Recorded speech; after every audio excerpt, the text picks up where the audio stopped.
you've touched on unemployment, which stands at 4.80% now. What impacts would this hiring freeze leave on the average Ghanaian or the youth as a whole? I see crime and vices on the ascendancy. You see, the devil finds job for the idle hands. It's not as if the Ghanaian youth are lazy. Right. They are out there looking for opportunities, but the opportunities are not there. And so, under the circumstance, I think that I don't know whether it's part of the IMF conditionality, but the government could have also looked at the situation we already find ourselves, where the youth are having difficulty in making ends meet, and say, look, let's either pull brakes on this particular one or introduce alternative measures to cushion what obvious effect it will have on the economy of the Ghanaian youth. Look, we have something we call the Yahoo system, where most of these youths are going to go to most of our betting centers. The youth are there. These are guys go to a washing bay. I'm not here to ridicule any set of job, but to find a first degree student at the washing bay trying to make ends meet, it's a worrying situation. And when we talk about unemployment, so people just think that the youth out there are not having job, but it has a national security implication. For the moment it becomes so rife that the youth have no longer any hope when they come out of school and begin to think otherwise, we have a serious national security issue to deal with as a country, because then you'll be forcing them into other ventures that will also not be helpful to our cause as a country. So, by and large, the freeze will have an effect. But to cushion the effect, I expect government, apart from coming out clear. We'll come to that. But first of all, let's look at TUC and organized labor. We've touched on that of the youth. Let's look at the impact this hiring freeze will leave on the TUC and organized labor. There's going to be a lot of pressure. In terms of? There's doing a lot of pressure on the TUC, because you see, because they are the leaders of the workforce. Right. And such policies have a tendency to affect service delivery. And there will be need for replacement for us to still move on as a country.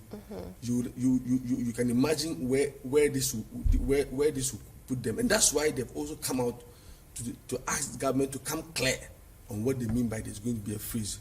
Already there are calls for the need for employment of more persons in most of our private sector environments.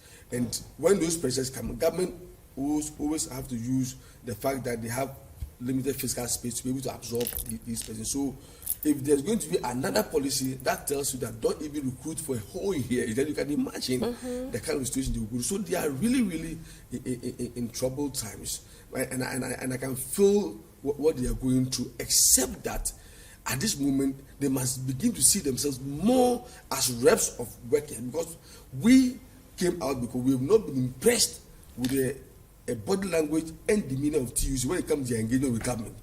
We feel they seem to be more of an appendage to government than the people who actually put them there. But let me be very honest with you. This time I've seen massive improvement in the way TUC and organized labor have handled issues in regards to labor. But trust me, it's not a comfortable situation this time around to be a leader in TUC, because if this freeze issue stands, definitely there's going to be a lot of pressure. So let's look at some of the measures in your own view. What are some of the measures that government needs to put in place? You know, when IMF first came to start engagement with government. First of all, could it be that this whole policy with regards to the hiring freezes from IMF is part of? We highly suspect it to be, even the government hasn't come out officially to confirm. But if you look at the number of measures that which has to do with the expenditure rationalization that has been spelled out in the budget, clearly is a response to a certain engagement that has gone on. Because don't forget that the first time IMF started engaging government, one of the things they mentioned was recklessness in expenditure. as one of the reasons why we are where we are. Apart from mentioning the fact that our revenue mobilization has also not been very impressive. So the moment recklessness in expenditure features in engagement with IMF and government begin to roll out this policy, then you can tell that there's a tacit response to a certain call by IMF to government to enable them to go into full discussion as far as the bailout program is concerned. And so I will not say it's not as a result of the IMF engagement, even though we don't have that for a fact.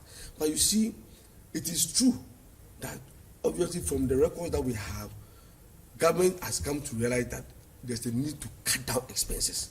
And so when we saw the issues of using the V8 only for cross-country and not internal, cutting down fuel consumption and all that, we thought that no, now government is listening to Ghanaians, because we've all come to agree that we're in hard times. And in leadership, the moment you want to rally your people around when they are hard times is to begin to show example.